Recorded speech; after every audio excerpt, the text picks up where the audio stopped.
আসসালামু আলাইকুম। সেলস বাড়াবেন কিভাবে? অনেক পদ্ধতি আপনারা শিখেছেন, অ্যাপ্লাই করতেছেন। আমি যেটা বলবো ভাই, as a TSM, RM, NSM, head of sales, DSM, এই যে ম্যানেজার পোস্টে যারা আছেন তাদের জন্য একটাই ওয়ার্ড, সঠিক ফলো আপ। যদি সঠিক ফলো আপ আপনি করতে পারেন তাহলে আপনার সেলস বাড়বে। বেঠিক ফলো আপের মাধ্যমে সেলস বাড়ে, কিন্তু সেটা সাময়িক, মানে দীর্ঘস্থায়ী হয় না। ফলো আপটা কি? সহকর্মীকে আপনি যদি ফোন দিয়ে জিজ্ঞেস করেন, এই বেটা কই আসো, এত কম বিক্রি করছো কেন, তোমার হাফ সামারি এত কম, ফুল সামারি এত কম, তুমি কি কাজ করো? নো, এইটা না। এটা হচ্ছে মানে ব্যাড ফলো আপ।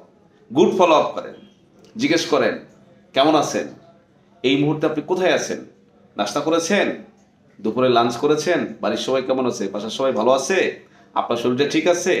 একটা মিনিট তার কুশলাদি জিজ্ঞেস করেন, এরপরে জিজ্ঞেস করেন বেচা বিক্রির কথা, তাও আবার খুব সুন্দর করে গুছিয়ে, যেন সে নিতে পারে আপনার কথাগুলো। যদি আপনি সেভাবে আপনার সাথে যদি সে কথোপকথন চালিয়ে যায়, 1-2 মিনিটের ভিতরে সে কিন্তু কনভিন্স হয়ে যাবে, অর্থাৎ তার চেষ্টাটা দ্বিগুণ হবে।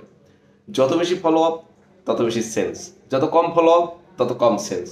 তবে ফলো আপটা হতে হবে সঠিক ফলো আপ। ভুল করা যাবে না, ভুল করা যাবে না। আমাদের মধ্যে অনেকেই আছি, আমরা ফলো আপ করতে গিয়ে মিসবিহেভ করে ফেলি, অতিরিক্ত রেগে যাই, এবং হচ্ছে এইটা এটা এটা আমাদের হচ্ছে ইম্প্যাক্ট পড়ে। পরবর্তীতে দেখা যায় যা চাই আমরা তার থেকে খারাপ হয়। সো ফলো আপের কোনো বিকল্প নাই, কিন্তু সেটা হতে হবে সঠিক ফলো আপ। তাহলে কি পেলাম আমরা? সেলস বৃদ্ধি করতে চাইলে as a TSM, RM, AGM, NSM, DSM, head of sales, আমাদের প্রত্যেকের জন্যই একটাই একটাই উপায়, ফলো আপ। ফলো আপ করুন, ফলো আপ করুন, ফলো আপ করুন, ফলো আপ করুন। এর বিকল্প আর কিচ্ছু নাই। Thank you. আসসালামু আলাইকুম।